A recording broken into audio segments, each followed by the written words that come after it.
Eu convido você a abrir sua Bíblia comigo na primeira carta de Pedro, no capítulo 5. Primeira carta de Pedro, capítulo 5. Quero ler com vocês a partir do versículo 5 até o versículo 11. Primeira carta de Pedro, capítulo 5, do versículo 5 até o versículo 11.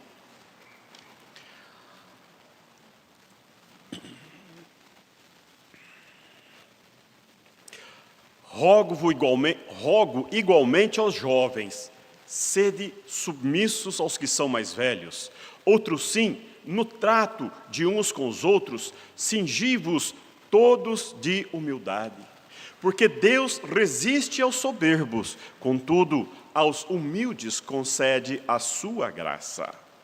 Humilhai-vos, portanto, sob a poderosa mão de Deus, para que Ele, em tempo oportuno, vos exalte, lançando sobre Ele toda a vossa ansiedade, porque Ele tem cuidado de vós. Sede sóbrios e vigilantes. O diabo, vosso adversário, anda em derredor, como leão que ruge, procurando alguém para devorar. Resisti-lhe firmes na fé, certos de que sofrimentos iguais aos vossos estão se cumprindo na vossa irmandade espalhada pelo mundo. Ora, o Deus de toda a graça, que em Cristo vos chamou à sua eterna glória, depois de terdes sofrido por um pouco, Ele mesmo vos há de aperfeiçoar, firmar, fortificar e fundamentar. A Ele seja o domínio pelos séculos dos séculos. Amém. A carta de Pedro, escrita no primeiro século, provavelmente entre o ano 52 a 57, mais provavelmente ano 55. Essa carta é escrita para famílias que saíram das grandes cidades neste ano em que o Evangelho brota, sai um broto, um renovo que Deus tira, que Deus faz romper do judaísmo. E esta manifestação de Deus, revelada em Cristo Jesus, alcançou o coração dos seus discípulos, e esses irmãos agora, crendo no Cristo ressurreto, propagam em alta voz, nas praças, nas sinagogas, no templo, perto do templo, dentro do templo, fora do templo, nas ruas, nas grandes, nas pequenas cidades. A pregação é que Cristo ressuscitou e Cristo é o Senhor. E esta pregação enche o coração de pessoas comuns, de crentes que estavam buscando uma afirmação do céu, para onde ancorar a alma. O Espírito Santo lhes deu entendimento, e abriram-se-lhes o entendimento, e o coração foi acolhido, abraçado pela graça bendita de Jesus. Pela fé, eles então tiveram suas vidas renovadas, restauradas e motivadas pela ação do Espírito de Deus. E essas famílias e esses primeiros cristãos enfrentaram grandes e grandes desafios no primeiro século.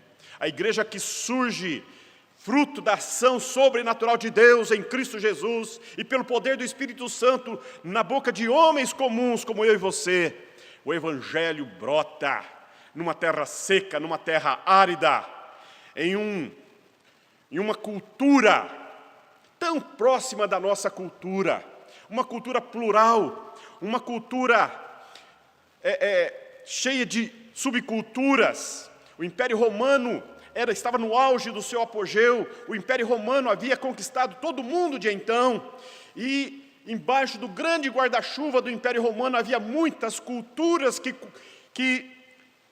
caminhavam e se acotovelavam dentro do Império Romano.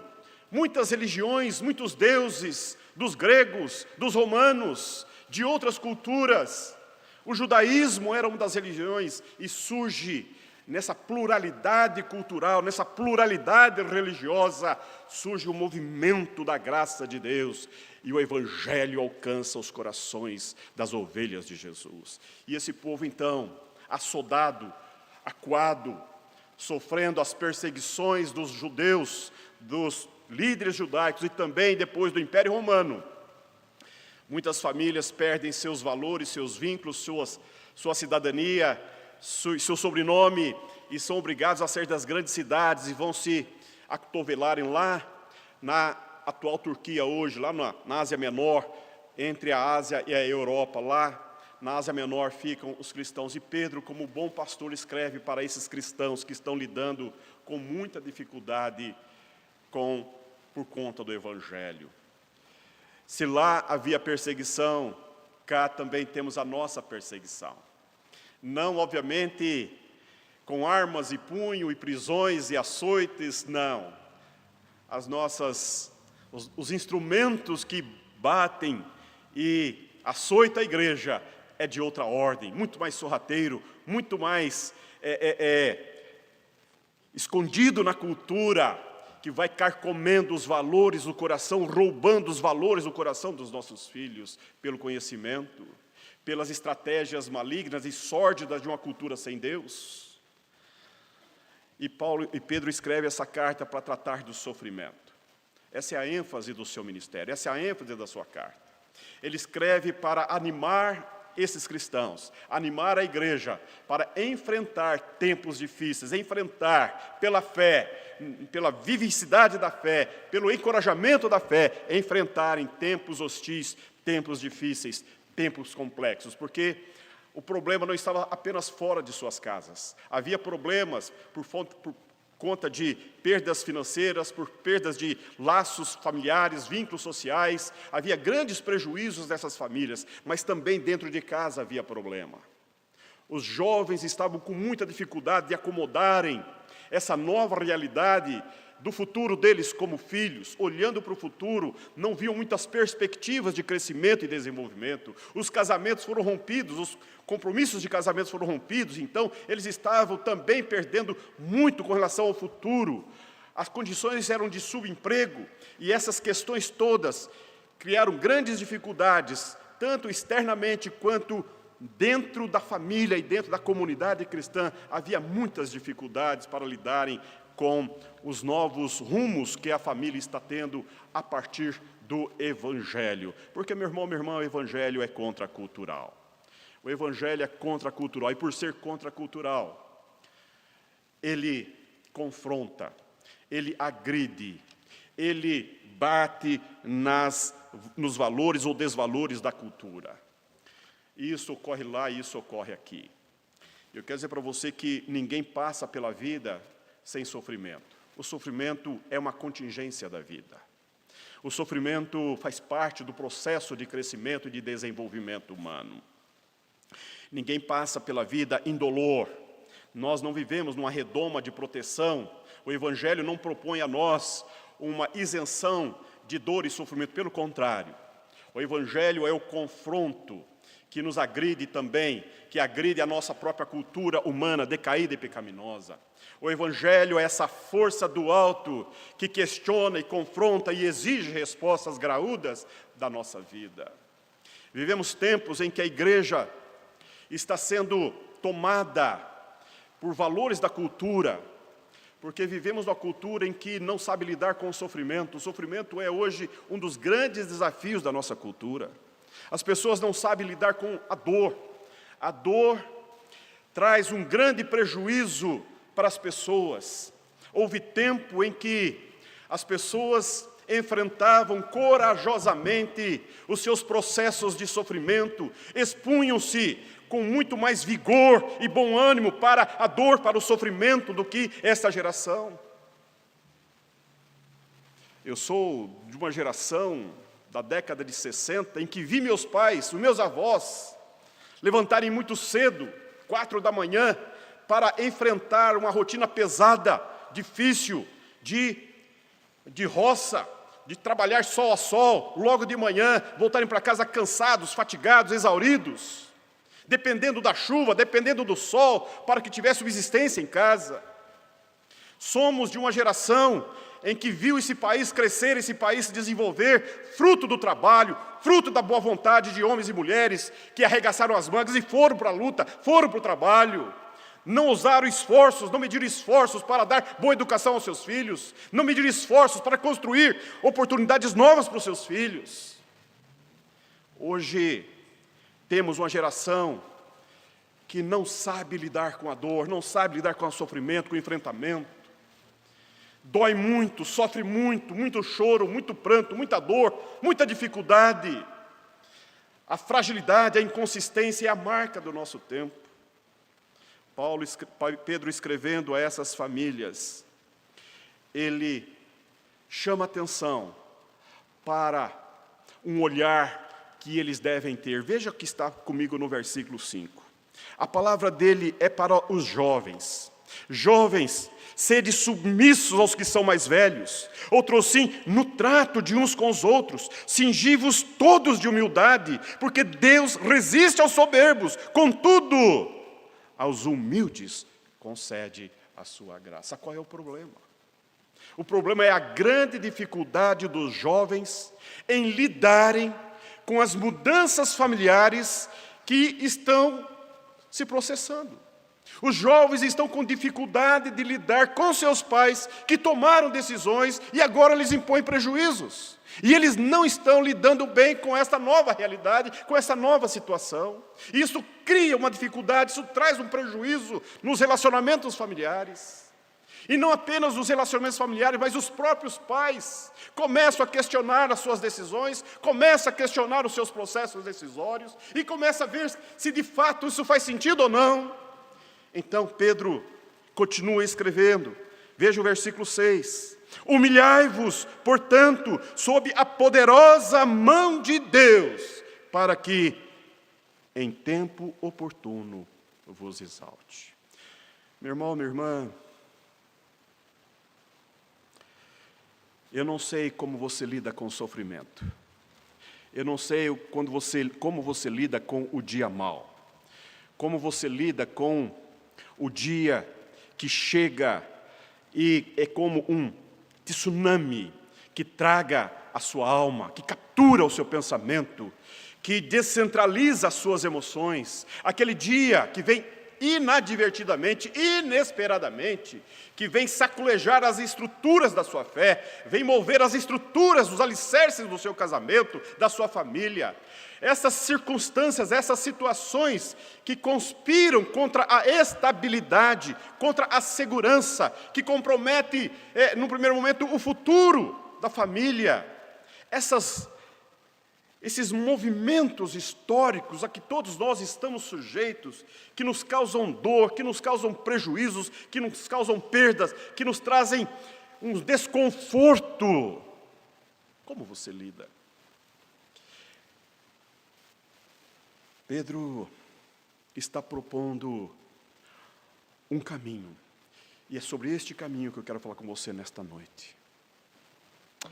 O caminho da humilhação.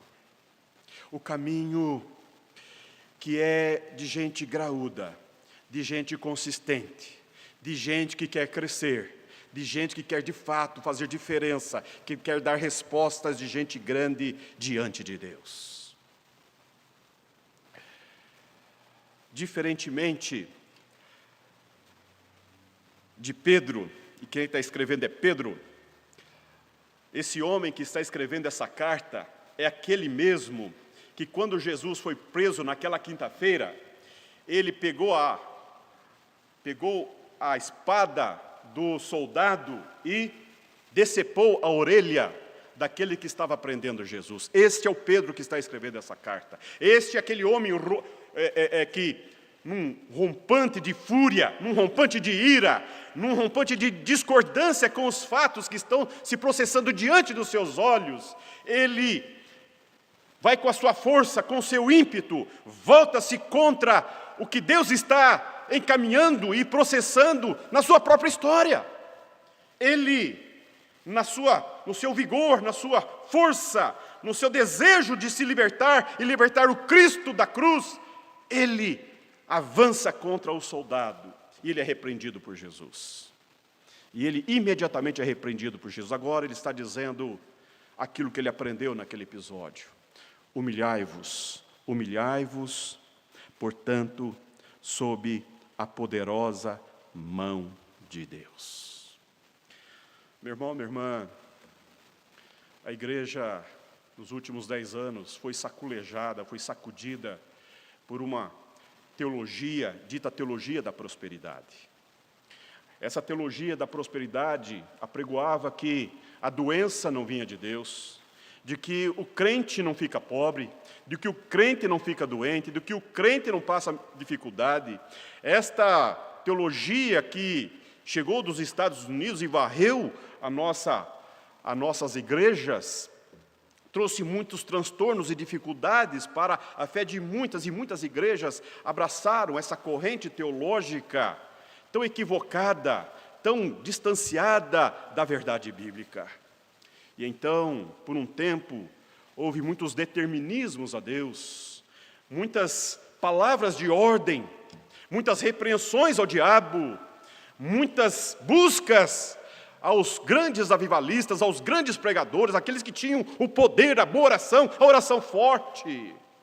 Logo se aperceberam de que essa teologia não atendia aos anseios mais profundos da alma, não dava a resposta que a nossa alma almeja e deseja.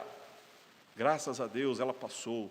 Hoje há um vazio, hoje há dentro de nossas igrejas, e muitas igrejas evangélicas estão ainda buscando uma resposta para lidar com a dor e o sofrimento. Porque na cabeça de muitos cristãos, ainda é muito difícil lidar com o sofrimento, com a perda e com a dor. Por isso que Pedro está dizendo, humilhai-vos, portanto, debaixo da poderosa mão de Deus. Eu gosto muito do Salmo 91. O Salmo 91, ele começa com a seguinte expressão, o Salmo 91. O que habita no esconderijo do Altíssimo e descansa à sombra do Onipotente, diz ao Senhor, meu refúgio, meu baluarte, Deus meu, em quem confio. Deus meu, em quem confio. Pedro está dizendo, olha, há um modo pelo qual você pode passar pelo dia mau. Há um modo pelo qual você pode passar pela dor, pela tristeza, pelo prejuízo, pela enfermidade, pela angústia, pelo desespero. Há um jeito. E o jeito é, desarme-se. Volte-se, quebrantado, quebrado, aos pés da cruz. Derrame o seu coração, abra o seu peito, chore a sua dor. Coloque-se diante de Deus. Abra as comportas da sua alma, esvazia o pus da alma, descarregue, traduza em palavras a dor, o sofrimento, a angústia diante de Deus.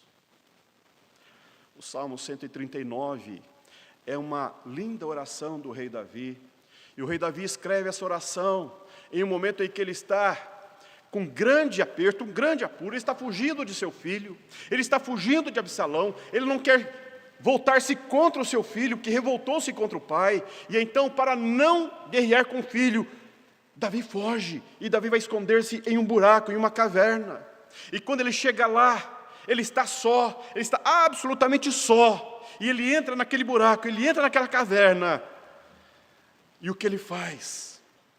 O que ele faz é aquilo que ele aprendeu desde a sua infância. Desde a sua infância, quando ele escreveu o Salmo 23, o Senhor é o meu pastor, e porque o Senhor é o meu pastor, nada me faltará. Davi construiu uma profunda relação de pertença a Deus, e ele construiu na sua alma uma fé com grande envergadura. Ele ousou fazer diferença na sua geração, porque esse menino, esse jovem, esse rapaz se tornou rei, porque o coração dele amalgamou-se com o coração de Deus. Foi um homem segundo o coração de Deus. O rei Davi foi um jovem forjado no campo, no vale, como pastor de ovelhas, sem ter os olhos do pai, sem ter a percepção dos irmãos. Ele foi sendo gestado, ele foi sendo forjado, ele foi sendo construído no seu caráter, ele foi construído na sua mente, ele foi construído no seu coração, os seus valores, seu coração, a sua mente estava conectada com o alto, com o céu, com Deus, e não com amarras históricas, com movimentos humanos.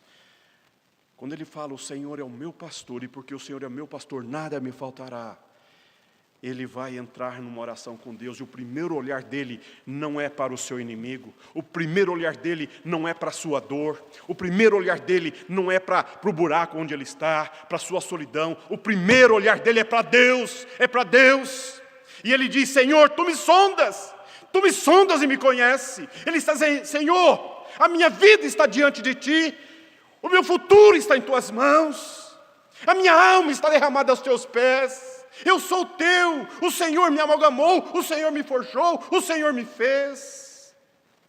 Eu estou aqui, como sempre estive diante de Ti. Oh, meu irmão, humilhar-se a isto, humilhar-se é voltar-se para Deus, é voltar-se para o Criador, para o autor da sua fé, para o autor que sustenta, que o anima, que o fortalece, que o ajuda, o Deus que está presente na tua história, o Deus que está de braços abertos para acolher, para abraçar, para sustentar, para revigorar. Isto é humilhação. Pedro está dizendo, humilhai-vos, portanto, sob a poderosa mão de Deus.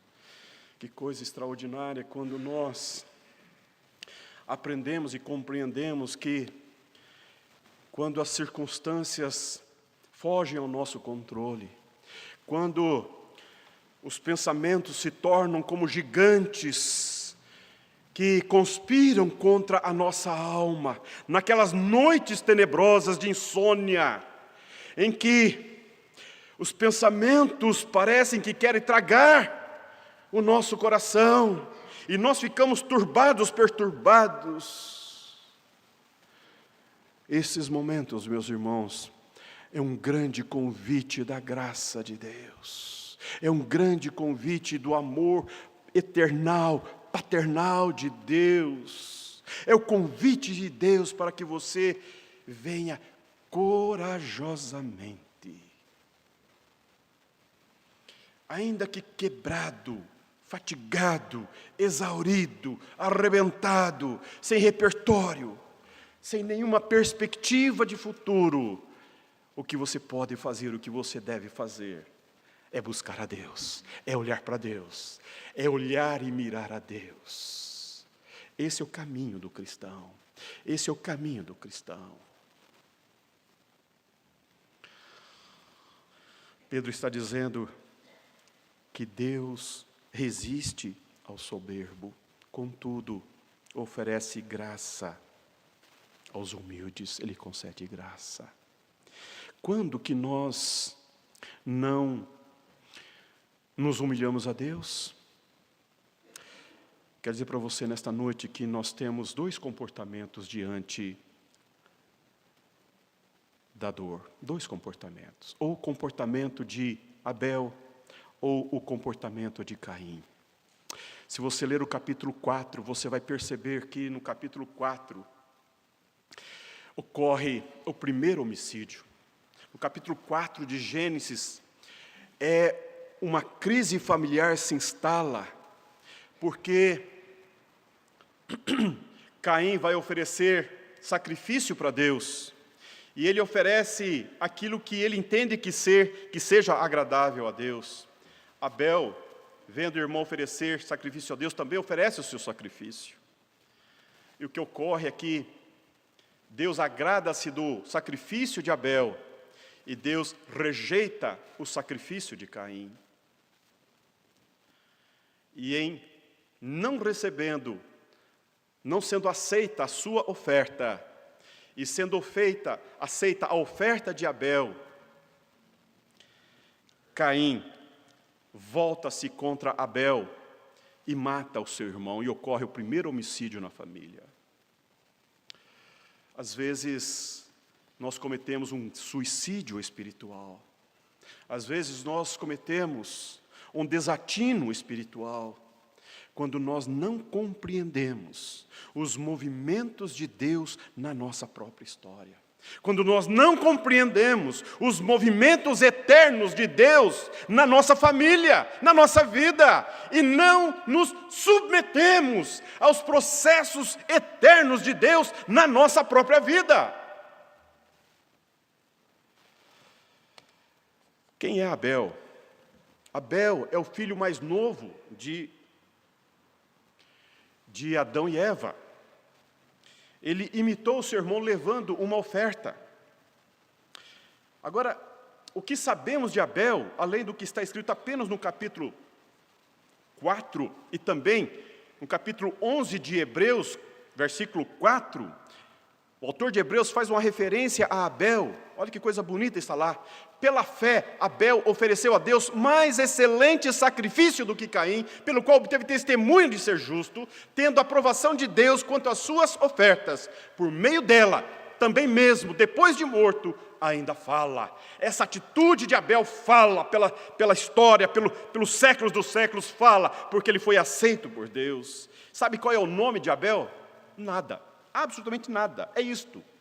Abel significa nada, fumaça, vapor, efêmero, aquilo que é e daqui a pouco não é nada, aquilo que volta para o pó, aquilo que é nada de nada, é névoa, é vapor, é pó de vento, é nada. Esse é o nome de Abel. Abel significa nada. Vacuidade total, efêmero, vazio, nada de nada. Pergunta para ele: qual é o seu nome, meu filho? Nada. Eu sou nada. E em não sendo nada, ele entrega uma oferta para Deus. Ele se lança em Deus. Ele oferece algo para Deus. Abel representa o ser humano que tem consciência de ser nada, mas que não se rebela pelo fato de nada ser. Nada. Abel é o sujeito que não tem vanglória. E sabe o que é vanglória? Segundo Tomás de Aquino, vanglória é glória naquilo que é vão. Meu irmão, Abel representa aquele adorador que tem consciência da sua efemeridade. E está em paz consigo, em paz com Deus, em paz com a vida. Aquele que tem absoluta segurança de que vive de favor, que não tem nenhum crédito com ninguém. Ele existe por graça pura de Deus, e dessa forma ele se apresenta com o coração grato a Deus. Quem é Abel? Caim. Caim é o oposto de Abel. Caim é aquele homem que quer saber de Deus critério, que quer saber de Deus por quê, o porquê das coisas, como se Deus tivesse que dar explicações para ele. Por que você faz assim? Por que você fez isso? Por que me rejeitou? Por que acertou meu irmão? É uma teologia do ventre, é a teologia autofágica, é uma teologia de si para si mesmo, que não encontra ressonância no céu, que não ecoa na eternidade, é apenas terrena. É uma pessoa que está tão cheia de si, que quer rivalizar-se com Deus, que quer perguntar para Deus o porquê, que quer questionar o Criador, a criatura quer confrontar o Criador. Esta teologia não cabe, não é aceitável. Davi tem essa consciência, e porque ele tem essa consciência, ele volta para Deus, e ele esvazia o pus da alma diante de Deus. e fala: Deus, o Senhor me conhece. O Senhor sonda a minha vida. O Senhor conhece os meus pensamentos. O Senhor conhece a minha história. O Senhor conhece os meus caminhos, os meus pensamentos. O Senhor me sonda, o Senhor me enxerga, o Senhor me vê. A vida dele está escancarada diante de Deus. Ele traduz em palavras, ele traduz os sentimentos, a sua dor, a sua tristeza, a sua tragédia, em palavras diante de Deus. O primeiro olhar dele é para Deus. Meu irmão, eu quero dizer para você nesta noite que há um modo pelo qual você pode, de fato, ter qualidade de vida, mesmo em meio às dores, às perdas, aos sofrimentos. Não é questionando Deus, não é perguntando para Deus por quê, como se Deus tivesse dar explicação para você. Pare com isto. O profeta Isaías diz que os caminhos de Deus são mais altos que os nossos caminhos, porque os pensamentos de Deus são mais altos que os nossos pensamentos. E nós vivemos uma cultura de muita pergunta, muito questionamento, muita insegurança, muita incerteza, muita dúvida, muita incredulidade, muitas perguntas.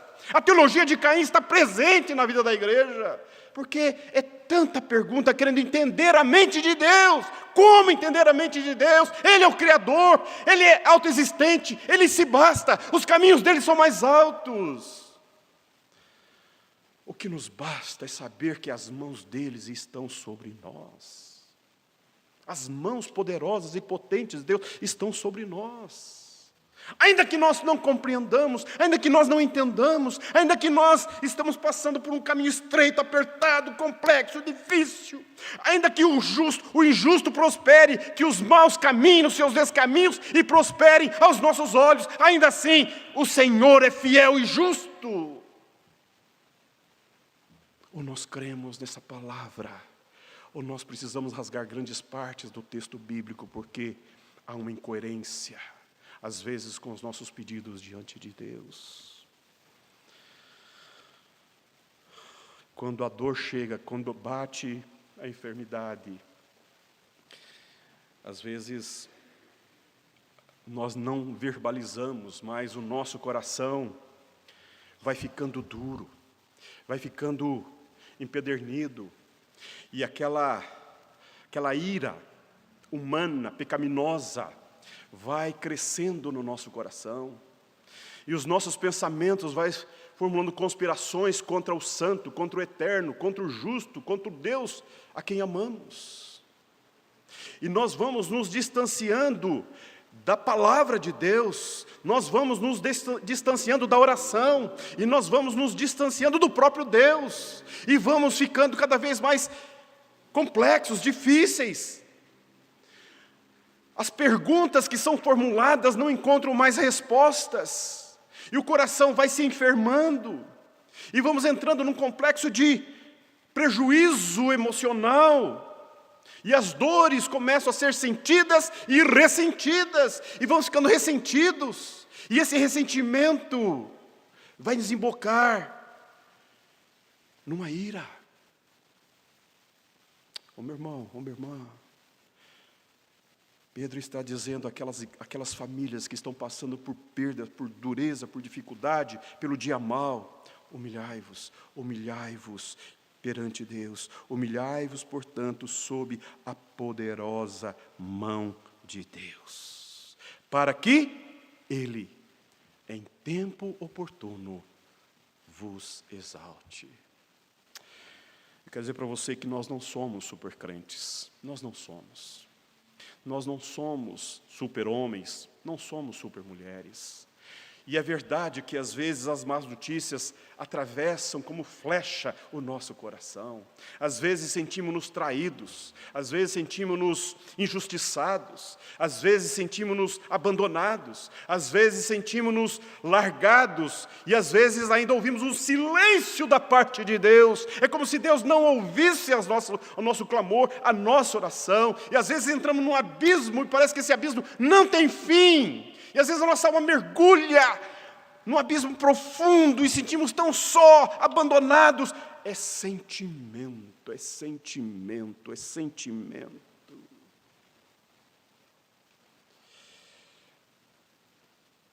Salmo 93, o salmista vai dizer assim: quanto a mim, os meus pés quase se resvalaram, olhando o crescimento do injusto. Nós vivemos tempos em que olhamos ao redor e parece que as pessoas estão prosperando, todas estão prosperando. É tão fácil sermos enganados por uma cultura do estético, do belo, do justo. As pessoas não demonstram as suas fraquezas, as suas tragédias, as suas debilidades, as suas inconsistências. Vivemos numa cultura em que as pessoas escondem-se, escamoteiam-se, fazem-se fortes quando são fracos. Colocam roupas caras e bonitas, mas a conta está no vermelho.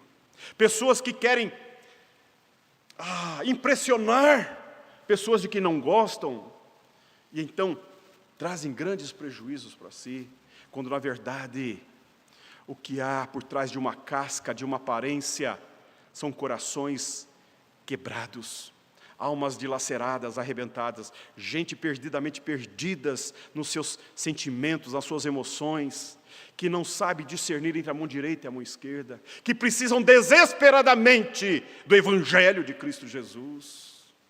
Convivemos diariamente com pessoas, meus irmãos, que esboçam um largo sorriso, mas é apenas uma cera, um verniz que logo desvanece, e então a pessoa se encolhe na sua dor, na sua tragédia, no seu prejuízo. O Evangelho é a resposta para uma cultura sem Deus. E o cerne do Evangelho é a cruz de Cristo, é a cruz de Cristo. Por isso que Jesus vai dizer: quem quer vir após mim, negue-se a si mesmo, negue-se a si mesmo, tome a sua cruz e siga-me, siga-me. O Evangelho é uma proposta para a gente forte. O Evangelho é uma proposta para a gente graúda, para a gente que quer fazer história ao lado de Deus, para quem de fato compreende que o Evangelho contrapõe, ele contrasta com todas essas nuances de prosperidade, de uma vida fácil, de uma vida cheia de felicidade. E não, o Evangelho é um confronto com o mal, com o pecado, com a tragédia da vileza de vida. É uma busca por uma santidade, é uma busca olhando firmemente para o Cristo que morreu à cruz, mas que ressuscitou. O Evangelho é essa proposta gloriosa de Deus, que no meio entre o berço, entre a manjedoura e a pedra removida do sepulcro, tem a cruz no centro. Isto é Evangelho. O Evangelho é essa proposta para homens e mulheres que de fato querem fazer história ao lado de Deus, para a glória de Deus. A despeito da dor, a despeito do sofrimento, a despeito de todos esses processos que às vezes nos agride, nos violenta, nos confronta.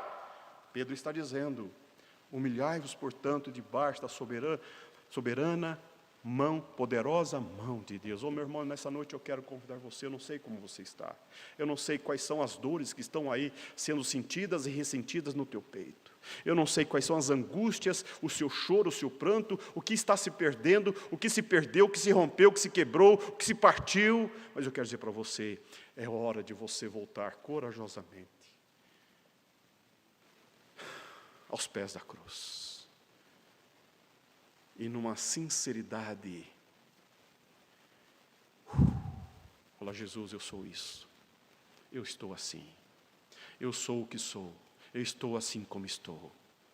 E aí, meu irmão, ter uma conversa honesta, genuína, verdadeira com Deus. Agostinho vai dizer que oração é mais sentimento do que enxurradas de palavras. Oração é mais gemido do que palavrório. Às vezes a alma precisa ser aliviada. O rei Davi vai dizer: Porque estás abatida, ó minha alma? Espera em Deus, pois ainda o louvarei. Espera em Deus. Às vezes eu olho para a igreja e a impressão que eu tenho é que há muita gente desalmada, que não se comunica com a sua alma, que não trata a alma, que não cuida da alma, que não pastoreia a alma, que prejudica a si mesmo, que conspira contra si mesmo. O Evangelho é esse cuidado com aquilo que é eterno, com aquilo que não perece, com aquilo que é de Deus, que é a nossa alma. O Evangelho é esse poder de Deus soprado em nossa estrutura. Por isso que o apóstolo Paulo vai dizer em 2 Coríntios capítulo 4, versículo 7, temos um tesouro em vasos de barro, para que a excelência do poder seja de Deus e não nossa. Somos barro, nós partimos, nós quebramos, nós não suportamos a dor, nós não suportamos o sofrimento. Deus nos fez assim, a nossa estrutura é assim. Não há supercrente, e esta estrutura derramada, partida, quebrada aos pés da cruz. Pedro está como um bom pastor dizendo, humilhe-se, ajoelhe-se, quebrante-se, derrame sua alma perante o altar. Ô meu irmão, minha irmã, nessa noite, você precisa, é desejável que você recomece, que você dê aí uma mudança de paradigma na sua espiritualidade. Pare de olhar os grandes versículos de sucesso. Pare de olhar aqueles versículos chaves que estão aí, pipocando aí nas redes sociais. Volta-se para Deus pela palavra de Deus. Volte-se numa solitude, numa pessoalidade. Entra no teu quarto, fecha a tua porta, ajoelhe-se, quebre-se, abra a sua alma e chore na presença de Deus. Derrame a sua alma na presença de Deus. Fale com Deus da sua vida, com o Senhor da sua história. Não entre em atrito, em crise, em dificuldade com o cônjuge, coitado do cônjuge. Ele não tem culpa, o problema não é dele, o problema é seu.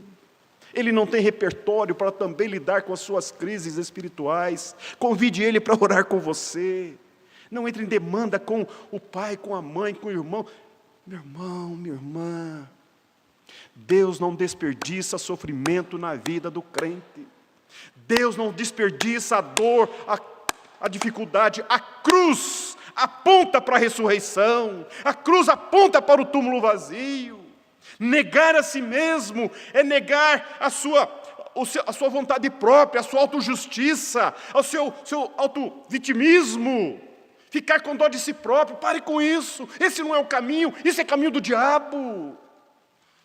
Não há sofrimento que possa comparar-se ao sofrimento do Cristo, do Santo. É atitude de gente grande, de gente que quer crescer, de gente que quer fazer a diferença nas mãos de Deus, de gente que quer aprender no sofrimento, quer aprender na perda, quer aprender na dor. Eu não consigo entender crente que não aceita a doença, não aceita a enfermidade, não aceita a dor, a perda.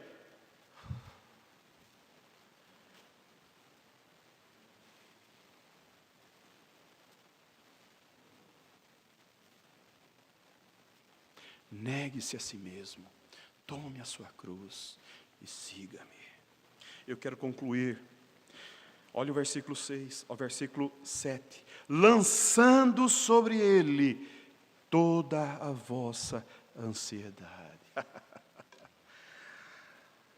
O verbo lançar é arremessar, é arremeter, é tirar daqui e lançar lá. Pedro usa este verbo, ou seja, este fardo eu preciso tirar dos meus ombros. Eu preciso aliviar esse fardo, esse cansaço, essa exaustão, essa fadiga, essa dor que me consome as energias. Eu preciso colocar em Deus. Isto é lançar. Gente ansiosa precisa quebrar joelho diante de Deus, aprender o caminho da cruz, aprender o caminho do joelho dobrado diante do eu sou. E aí, ele vai dizer, versículo 10, ora, o Deus de toda graça, o Deus de toda graça, que em Cristo vos chamou à sua eterna glória, depois de terdes sofrido por um pouco. Olha o contraste que ele faz. O Deus de toda graça que em Cristo vos chamou à eterna glória, depois de terdes sofrido por um pouco, Ele mesmo vos há de aperfeiçoar, firmar, fortificar e fundamentar. Você pode dar um glória a Deus? Oh, glória a Deus.